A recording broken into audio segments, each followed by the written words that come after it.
Good evening. Good evening, guys.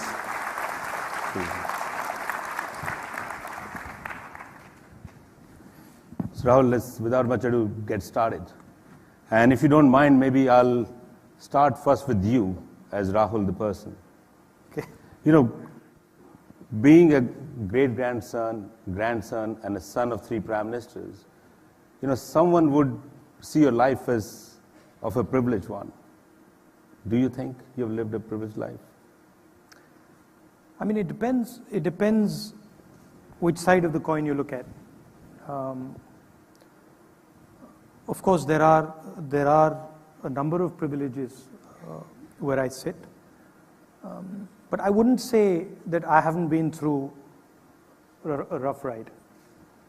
I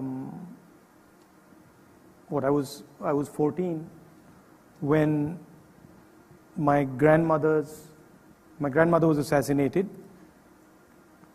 I used to play badminton with the people who assassinated her.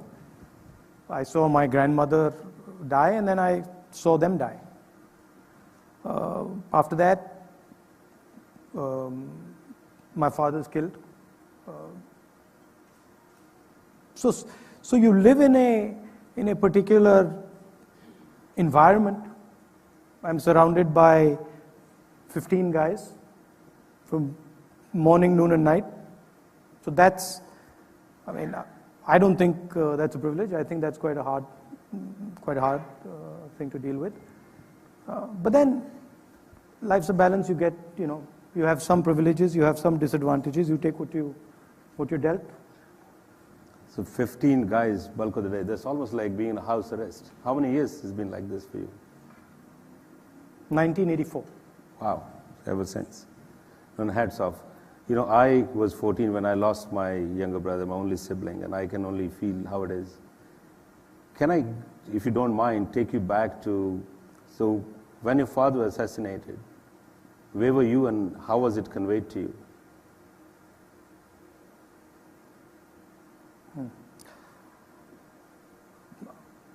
We knew basically that Papa was going to die. I mean, we knew Dadi was going to die also. It wasn't something that was not clear to us, because they had, in politics, when you mess with the wrong forces, and if you stand for something, you will die. I mean, that's pretty clear. I've been watching the political system now in India since I've been a little kid, and it was pretty clear to us that, I mean, my grandmother told me she was going to die. And my father, I told him he was going to die. Oh my goodness. So it's amazing. All through that young life. You asked me the question about the phone call. Yeah. I was in Harvard University in Boston, and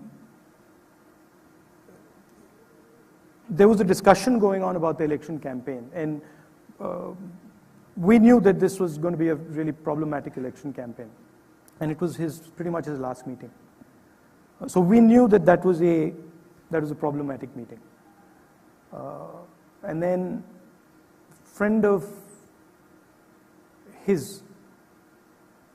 a brother of a friend of his called me up and said, I've got some bad news. So then I said, yes. Is he dead? And they said, yes. You had premonition already. I was like, thank you. So we in politics, we deal with forces, big forces that are not normally visible. You're dealing with interests, you're dealing with structures that are powerful. And most of the time, they're not visible to the public. And those they can hurt you. Talking about your time at Harvard that you mentioned, and I learned that you had to study under a different name, etc. And there was this story about the guardian you had, who happened to be an Indian gentleman as well, but you both had to be beat by psychology. FBI. It's a psychology, So I mean, the anecdote you're referring to, when I was in Harvard University, there was this whole security problem. So the FBI guys, I had a guardian in Harvard, and so the FBI guys said, listen, we want to have a chat with you about your security. So I said, okay, I'm used to it. These are quite brutal chats. If someone shoots you, this is what you do, this is how you move, this is where you have to go, this is where we'll be waiting for you. So I had me sitting there, 19 years old, and I had a PhD student, my guardian, sitting there. Well, I said, listen, there's my guardian, should I call him? And they're like, yeah, it's important you call him. So he came. This guy didn't really know what was going on. So we sat down in the room, and then these guys started up, this is what you got to do, and if people come from there, that's what you do. And then, for me, it was normal, and then I looked, and the guardian was crying. So he was crying. He was crying. He was crying, and then we walked out of the room, he grabbed my hand, and he said, this is the most evil thing I've ever seen. How can people be like this? So that's the privilege, I guess. Yeah. But that's not visible. That's all behind the scenes. If you don't mind, I want to ask you one more deeper personal question. Have you and your sister forgiven the killer of your father?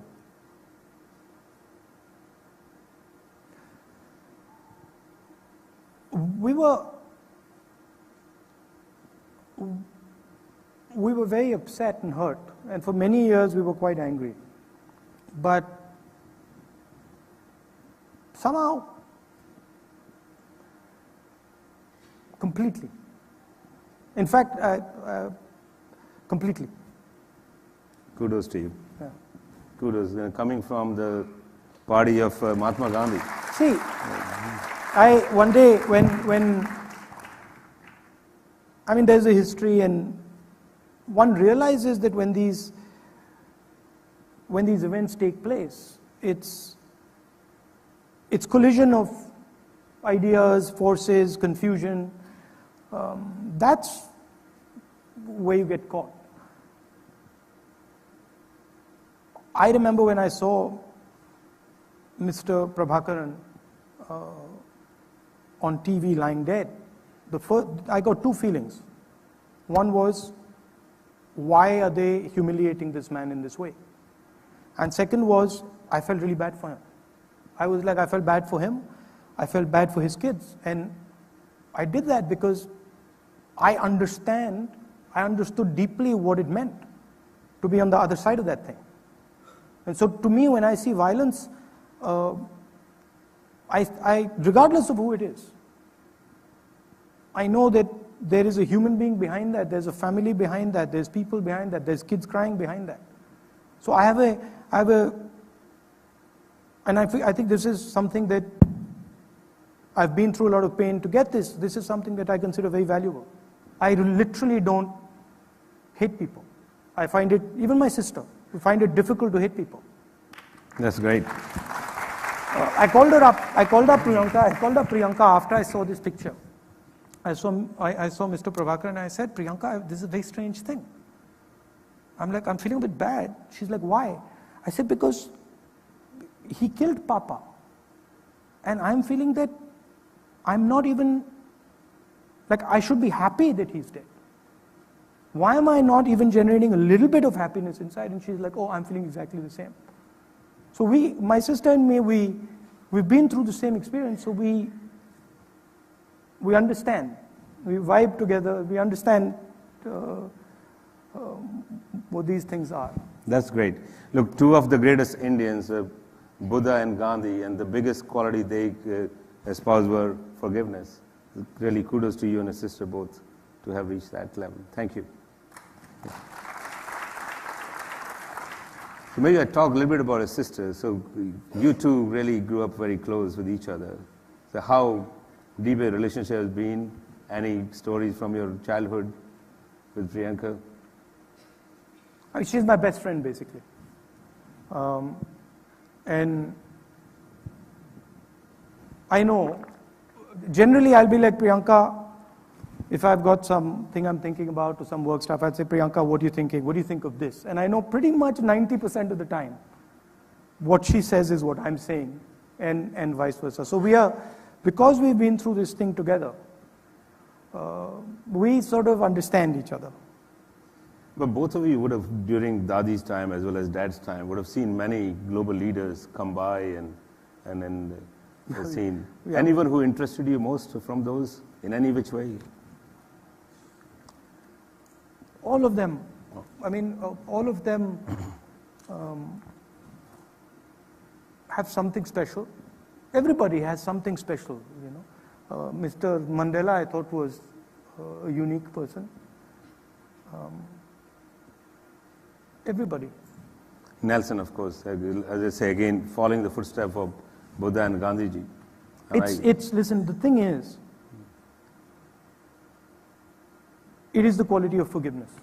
That is the thing. All these people who are special, that's eventually where they go. And you realize that you might be in a terrible conflict with somebody, but actually what's going on is that person is scared and you're scared, and that's what the fight is about. And a conversation is an extremely powerful thing. Even people who you really dislike, or people who dislike you, if you approach them, talk to them, and get a sense of what it is that's disturbing them, you can do a huge amount. Great. That's my experience. Great. It's underrated. People don't appreciate it, but it's a very powerful thing. And I think this is a quality, to me, out of all the qualities my country has, our country has, this is a central quality. The ability to absorb an idea, to embrace an idea, to disagree with it, not like it, but still accept it. This is the DNA of India. That makes India special. So rightly said. You know, look, Europe is not even as disparate and as differentiated than India. India has so many languages, so many cultures, so many religions. They are still trying to find a unity together. You guys led it. I remember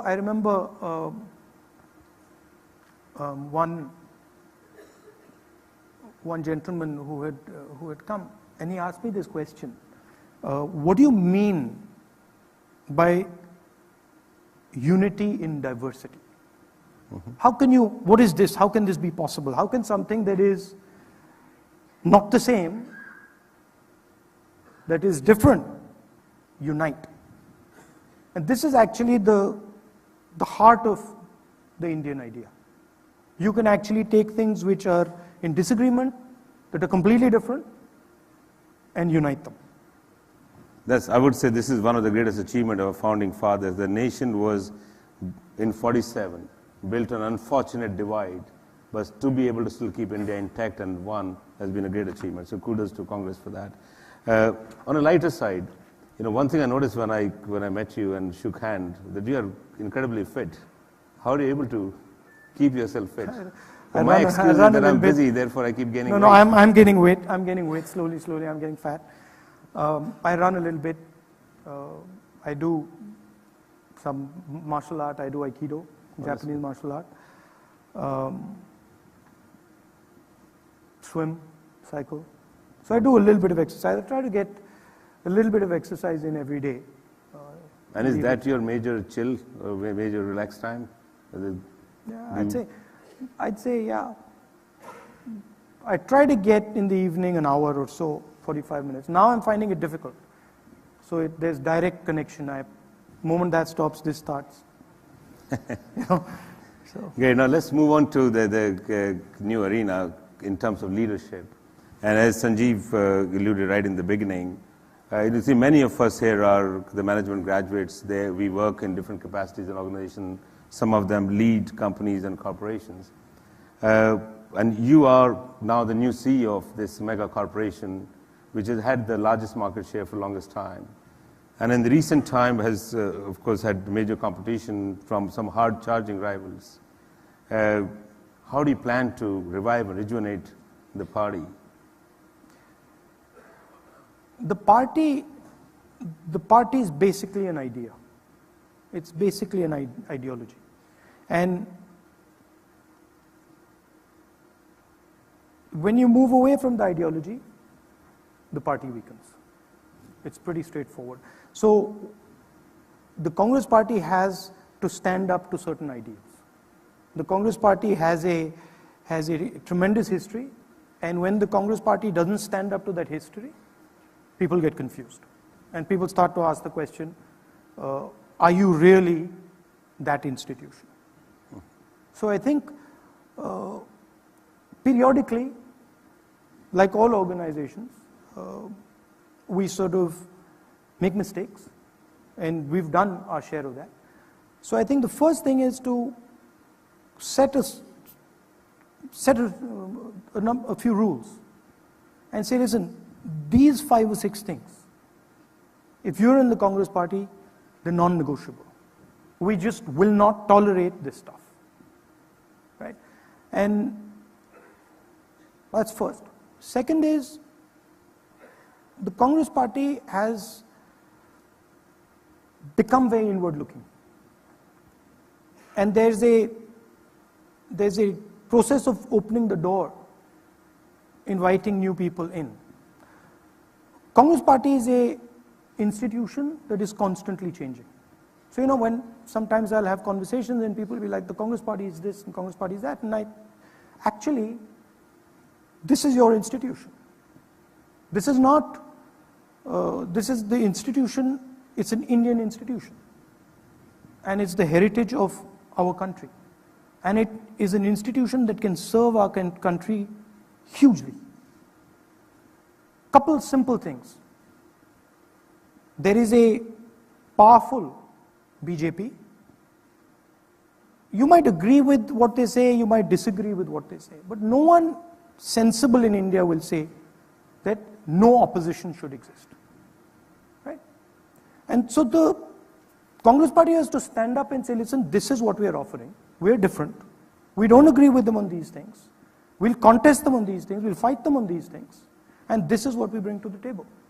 We've got a history of successes. I mean, I can parrot them out. People know them. Giving a plan, a vision, a strategic vision for the next 10 years. I was here, meetings in Singapore, and pretty much everybody said,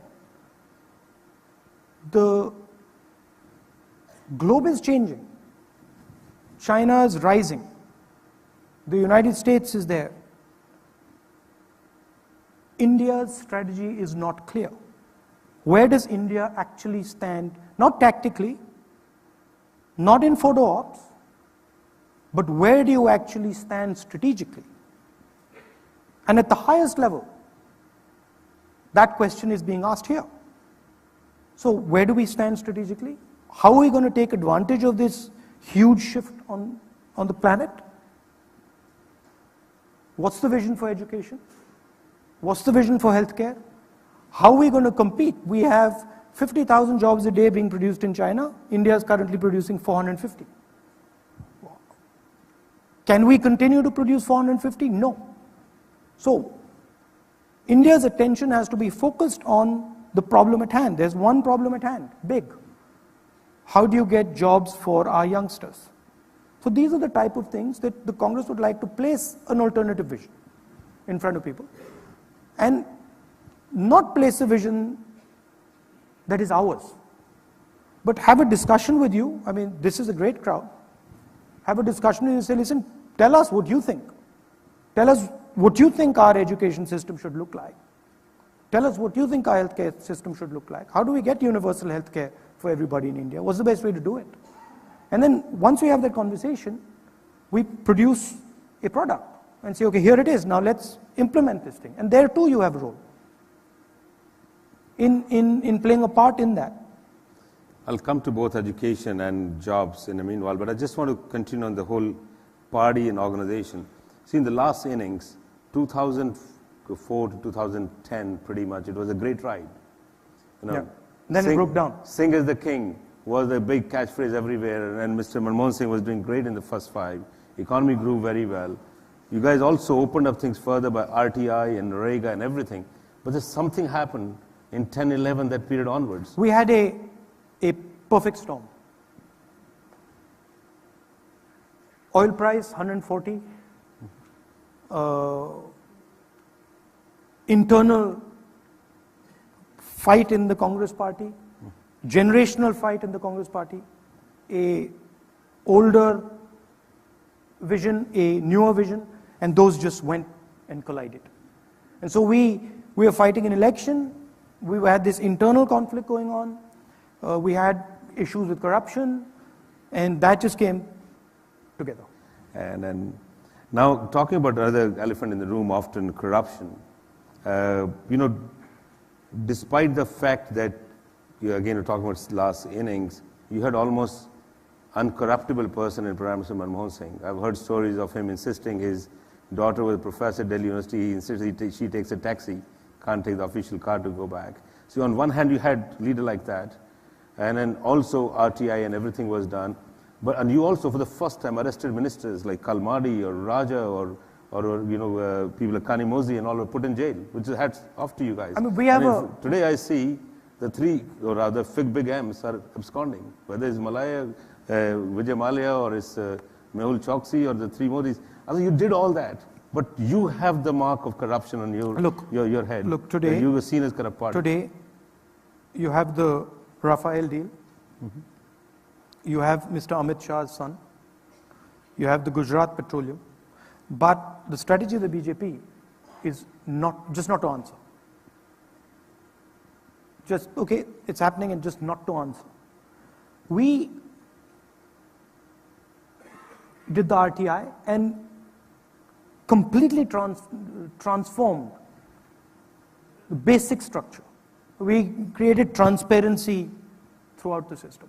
And frankly, that hit us, because we dramatically increased the amount of transparency. Our position was, whenever we found out about it, we fired the guy, right? Pretty much every single case, we fired the guy. But I think the message to us was zero tolerance.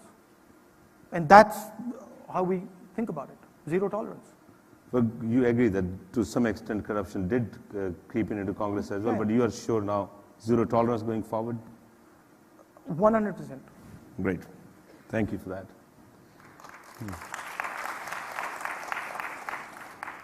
One other aspect about inter-party politics, we as companies, also as corporations, we compete with each other, particularly with the competition. Like mine, we try to beat Gucci and Chanel every day.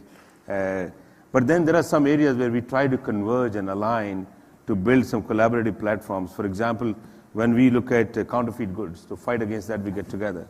Or even to certain things like not using anorexic models in photo shoots, and also we do. In political life, can we not find some common platforms like pure air or pure water or urban infrastructure where we have common party platforms and work together? There's a fundamental difference between our view of India and the BJP's view of India. Okay, we believe that everybody should be carried. They believe everybody need not be carried.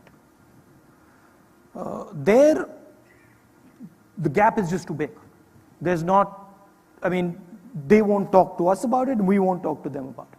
So that's just a vertical line, and that's probably the first time in Indian politics that vertical line is there. And that's a vertical line between the BJP and pretty much every other party. So there's no discussion. Our problem is, when we approach the BJP on things like GST, they just don't talk to us. So on land acquisition bill, we approached them and said, listen, there's room here for getting a better product. No. And that was the same with the GST. We in fact told them that please don't do this 5-tier GST. This is going to be bad. Don't have a 28% tax. They said no.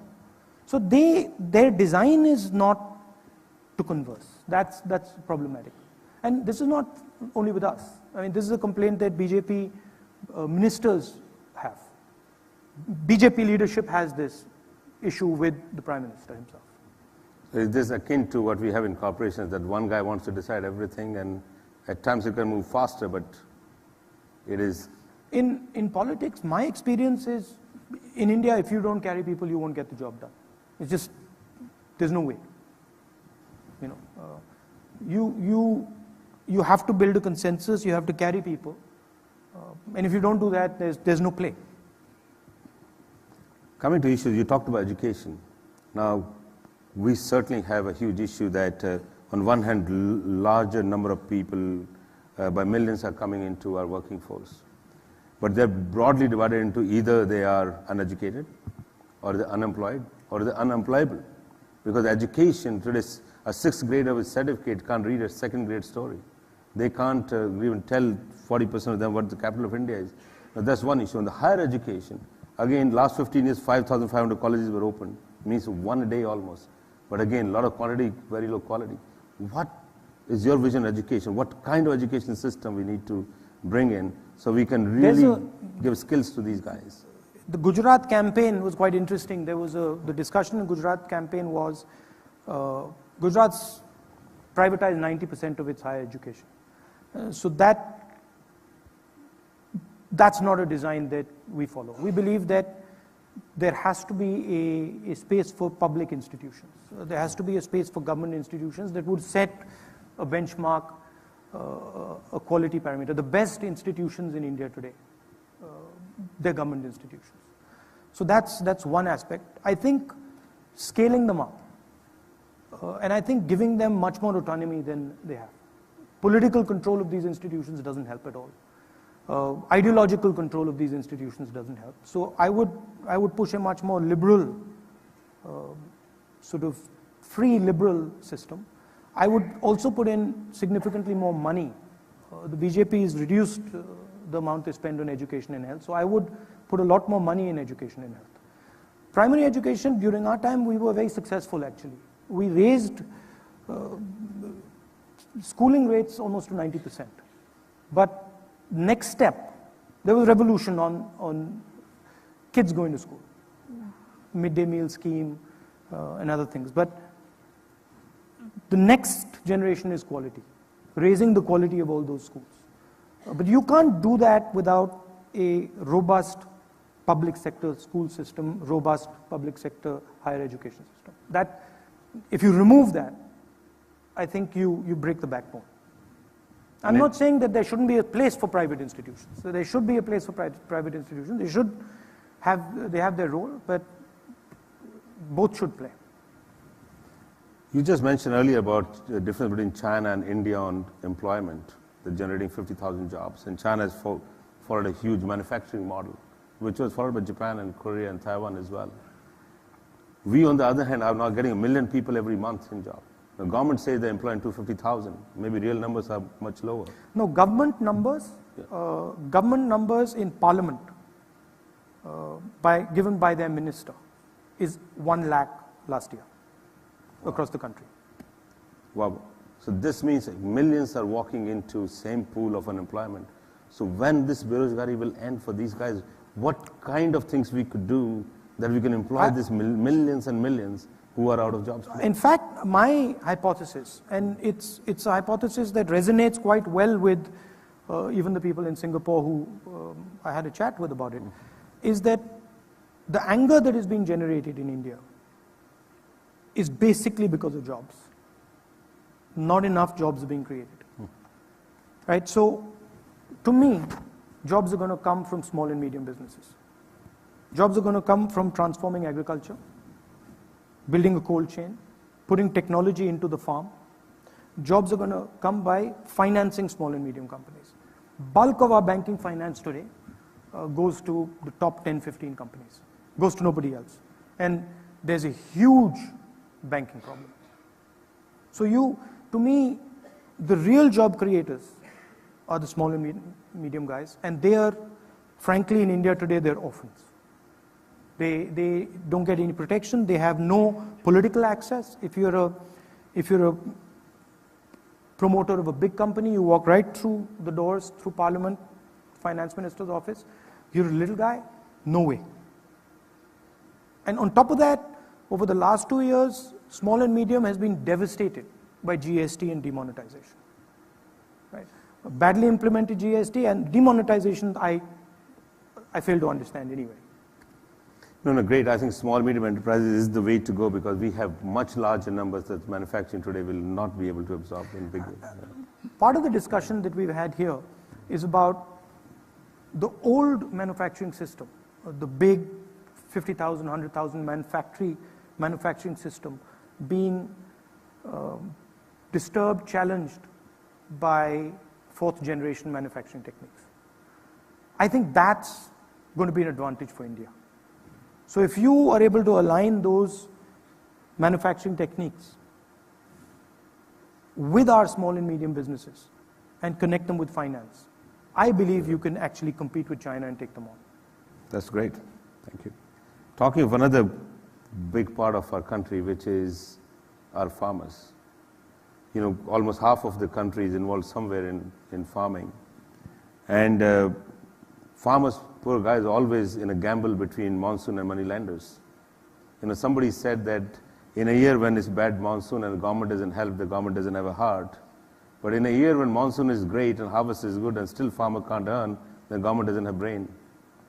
Last year was the highest harvest and still we had a fairly bad growth. So farm income grew only by 2%. Now we plan to double it in 5 years. That means you need to grow by 12% per annum for 2 today. How could this happen? Why just give a pipe dream to poor guys? No, the farming in India, and I've actually gone to farmers in Uttar Pradesh, and I've sat down with them and actually done the math. So, you know, how much money do you put into the farm? How much money do you get out of the farm? And it's pretty much impossible to make money being a farmer in India today. So the central idea is that without government support, without government protection, farmers simply cannot survive. And that's something you just have to keep in mind. People are moving off the farm, going to the urban area and then coming back on to the farm. And this is a process that they do every couple of months. So the farm for them is almost like a safety, a safe haven. So you're going to have to modernize the farm. You're going to have to inject technology into the farm. And then a lot of these people are actually going to get out of the farm. But when they get out of the farm, they need to actually go into the manufacturing system. So right now what's happening is the farm's not producing money and the manufacturing system isn't firing. Make in India is I completely agree with the idea. My problem with it is pretty much every district in India has skills. And success would be if you take those skills and you connect money, technology into those skills networks, old skill networks. So that's where the Make in India is, in my mind, badly conceptualized. Make in India is sitting here, but it's not connected to the skill base in India. And then you're just dead in the water. Great. So if I was to conceptualize Make in India, I would go to every district and I would say, okay, what is the skill base here? And then I would grow that skill base using injection of finance and technology. That's how I would conceptualize it. And that, by the way, is a huge part of how it was done in China. It is. Well, I can relate to one thing from my world in LVMH, that India has a major center. For example, today the highest selling fragrance is oud based. Almost all of it comes from few districts in Assam. Almost all crystals come from few districts in UP. Almost all embroidery work around the world, including brands like Dior and all, used from 4 districts from Bihar and UP. All these guys, if you can get right help, they can be world beaters, generally world beaters. Our craftsmen are phenomenal. Yeah. They really generally can be. So, you know, it's Muradabad, Mirzapur, Surat, Sivakasi. Every single district has something, some traditional skill there. but you're not connecting it to the globe. And I think that's the missing piece. If you connect that skill base to technology, money, and the market, you're done. Power to you all. I hope we can get there. And because, again, for sari weaving itself, for example, there are 13 major centers. Each one is amazing. And those products can be phenomenally world-class. Some of them do Hermes quality products. We just need to get all that help. Now let me move to another. Please. Just one connection between our IT skill base and the world has transformed India, right? I would say let's find 3 or 4 more like that over the next 10 years, and let's actually implement them. That would be something that I would be interested in. That's great. Now, talking of IT, I would like to just maybe take a minute of detour and thank Mr. Sam Petroda, who's here with us, someone who really built the whole IT industry in India. I learned about a story when Mr. Gorbachev came to India and Mr. Petroda wanted to sell him 1 million computers, reached out to Nandan. Nandan and all did not even have an office in Infosys. There were 5 people without office. He was driven from those days. It's great. I think if we can bring 5 such ideas, it'll be fantastic. And I'll tell you what one of them is. Please. In my mind. To me, healthcare, diagnostics, health data, genetics, our hospital system, if these things are properly connected and you put in place a strategy, I think you can dominate global healthcare. So to me what was sort of the Maruti concept in the automobile industry, to me what we should be saying is, okay, what are the 3 or 4 areas? Healthcare is one of them. What are the 3 or 4 areas where we can do this and then just get the thing done? We've done it before. You move to another segment again. Half of our country are women. You know, one big thing of communist China was that Chairman Mao and his whole revolution brought almost 86% women into economic activity. In India, that number is just about 1/3. And today, forget about bringing them economic activity. We are not able to even keep our women safe. With the number of rapes all around and whatnot today, when a woman says, is it safe to go back to India? That's really a shame in the country. What do you convey to a woman here as a message to them that how India can keep not only its women safe, but then can bring them an economic activity and make them a turbocharging?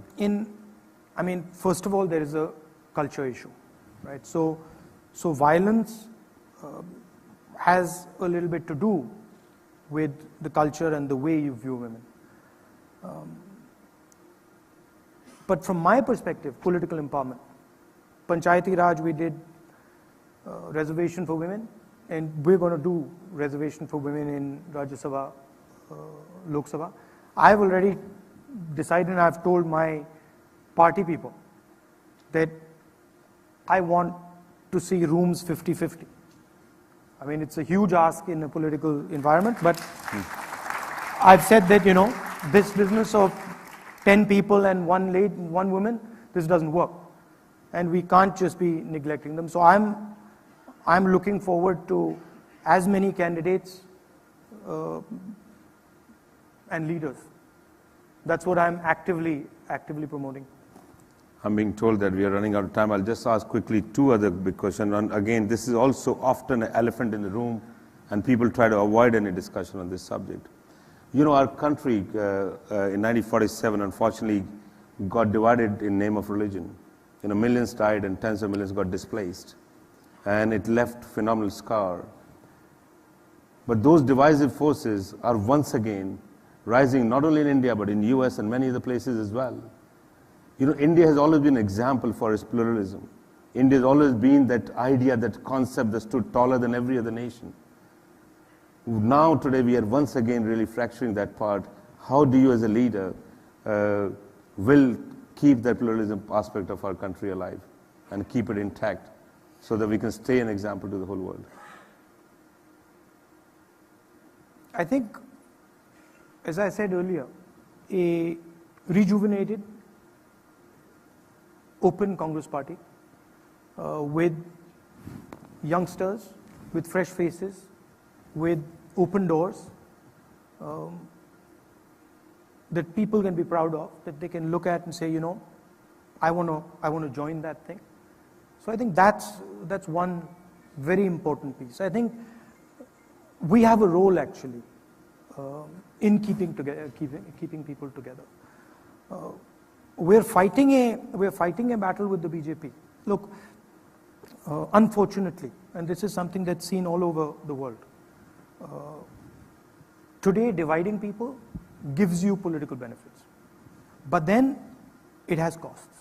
The costs are not visible today, but the costs will become visible, and they are actually huge costs, dangerous costs. You're weakening the country by doing that. So we will fight it, but to me the best instrument is if I can, you know, come back here 6 months from now, a year from now, and 20, 30 of you guys say to me, listen, I want in and I want to help you transform this thing. So that's, to me, that's my job, and I got to do that. Well, that's a great idea. You know, on that note, just quickly, last two questions.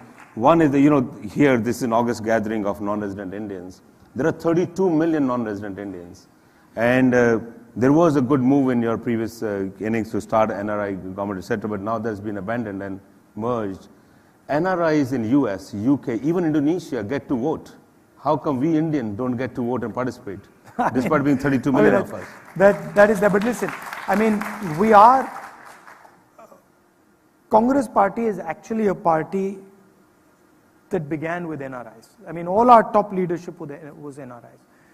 So that's just the way it is. I mean, I lived abroad for 10, 11 years. So NRIs have a particular view of the world. They have a fresh view of the world. A lot of times, when you're in India and you don't go outside, you don't see what's going on in the rest of the world. So I consider all of you to be an asset, and I'm gonna come and chase you and say, listen, come and help us. I'm not gonna make it so easy, because you have a role to play, and you actually have the skills that can do this. I mean, skills like yours are lacking in the political system. You know? I mean, we have a skills shortage there, and you can help us. Thank you. Last question. Let's say 10 years from now, we are seated here again, and probably you as Prime Minister. What kind of India will we be talking about at that point in time in your mind, 10 years from now?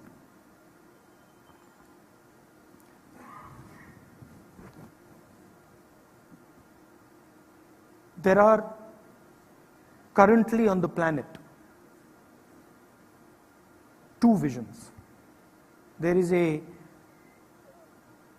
American vision, there is a Chinese vision. I would like people on the planet to say there's a third way to do it, the Indian way. Right. And I actually think that the way we're going, there's going to be a clash of these 2 visions. And India has a role in making sure that these 2 visions don't collide. India has a role in saying, actually, the world needs to be a peaceful place. Ahimsa has to be the backbone of the planet. And I think only India actually can play that role. So I don't view our role as subservient to anybody. I don't think that we should view an India which bends to anybody or is pushed around by anybody. We don't want to push people around, but nobody is going to push us around either. So I think that would be you would require a ideological vision. You require to tell the world what actually India is, what there is inside India.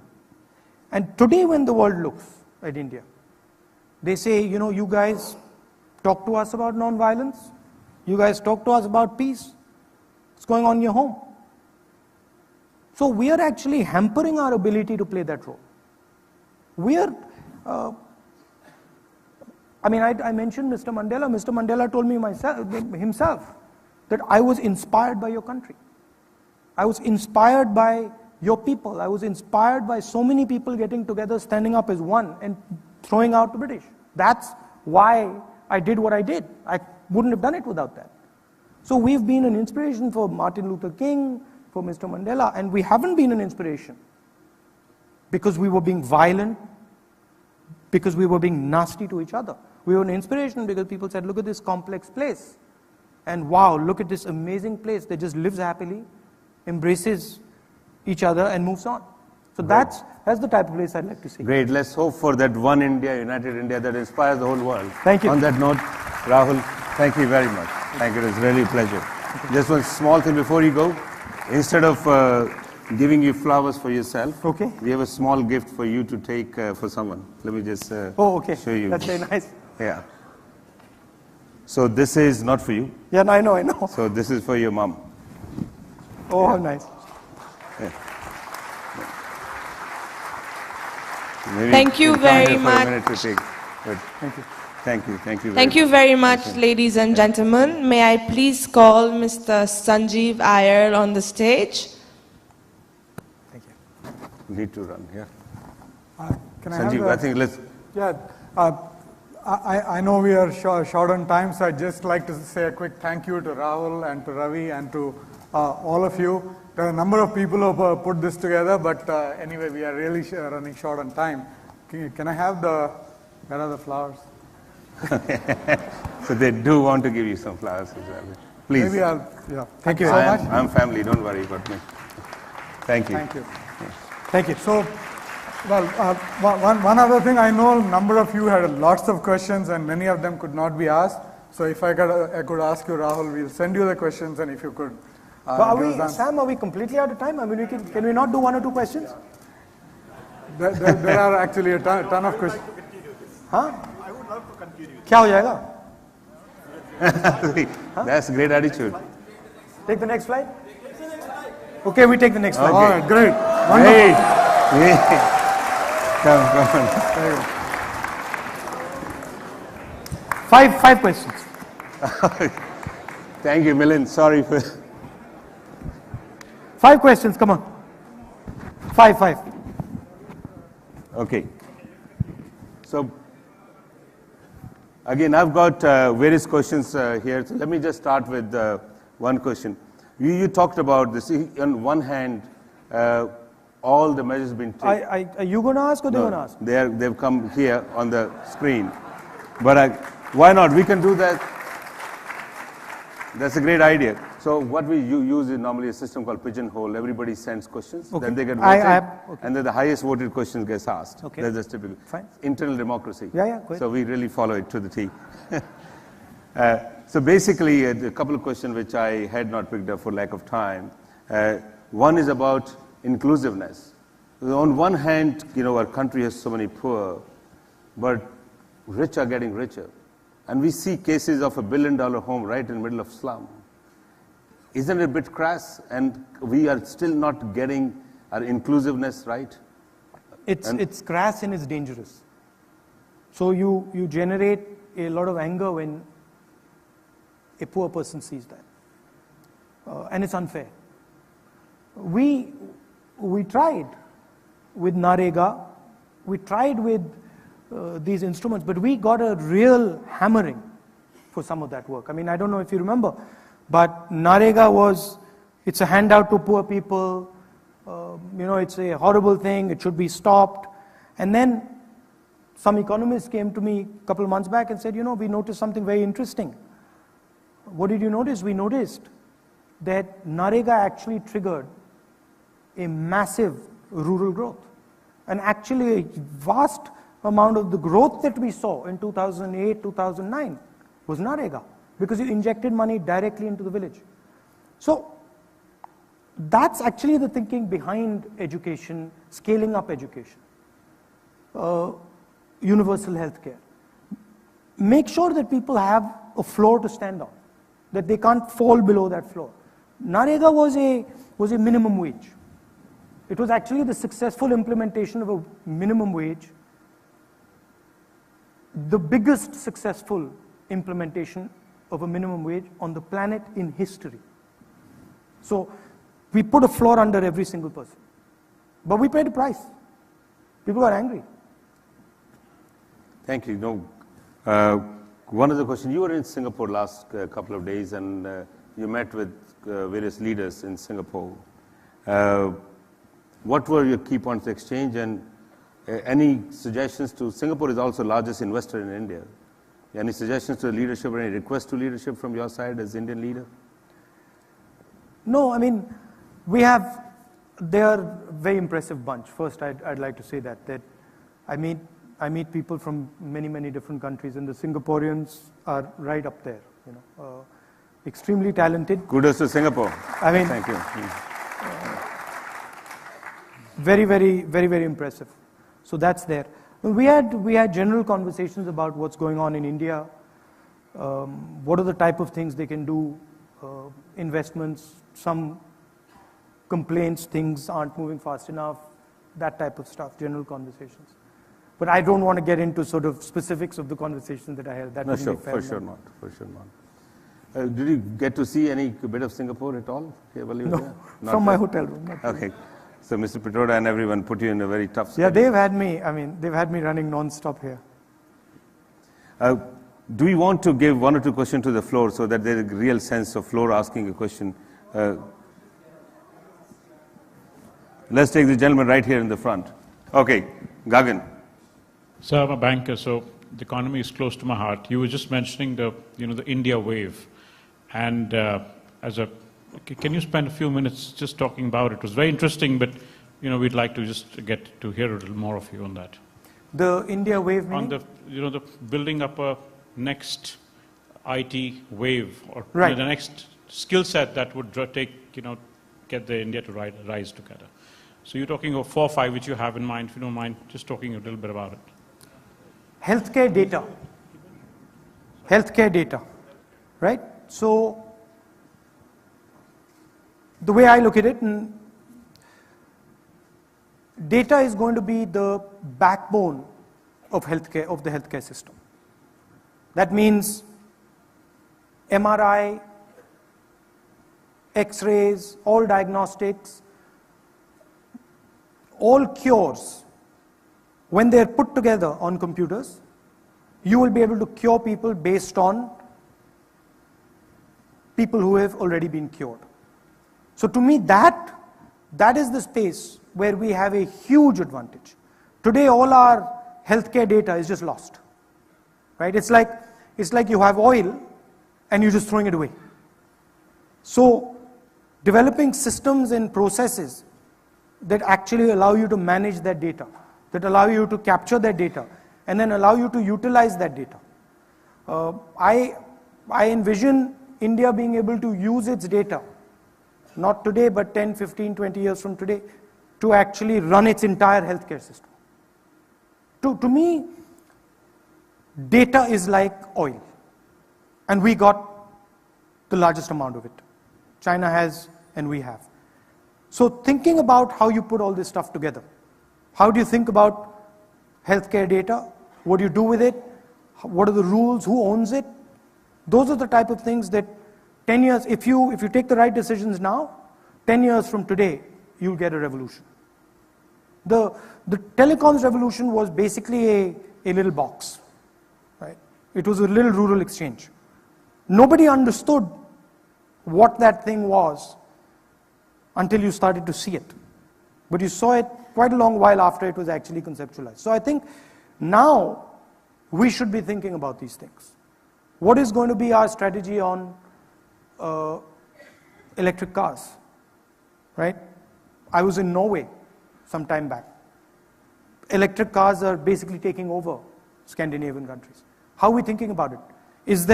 Are there things that we can do that would actually make us a player? Not at the tactical level, at the strategic level. What are the laws we need to change, right? So, who owns healthcare data?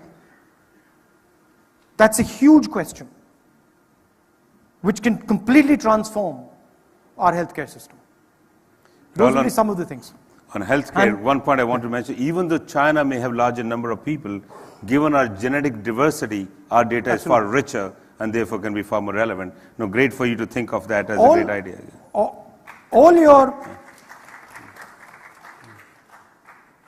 Today, when a doctor cures someone, it's his memory that you're utilizing to cure the person. Tomorrow, when a doctor cures someone, it'll be a computer that you'll be using to cure someone.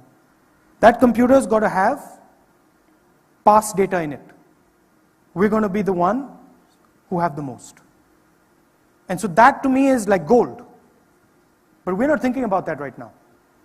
Right now the gold is lying around, it's on the floor, it's in some hospital somewhere, and the government of India is not saying, okay, how do we take this gold and actually utilize it for our country? It's like in the good old days when the British went to Saudi Arabia and paid King of Saudi Arabia, they gave him a car and then exchanged an oil contract. If you don't know the value of what you have in your hands, right, you'll be giving it away for free. And today actually, because we're not thinking along those lines, we're literally giving it away for free. So that would be one example. I'm going to miss my flight now, so I better run. I'm going to be in trouble. Rahul, we could go on and on, Thank you. but it was a great pleasure to have you here. Thank you. We will love to have you for a longer time next time. Thank you very much. Thank you. Thank you, Thank friend. you, ladies and gentlemen. Thank you very much, Mr. Gandhi and Mr. Thakran.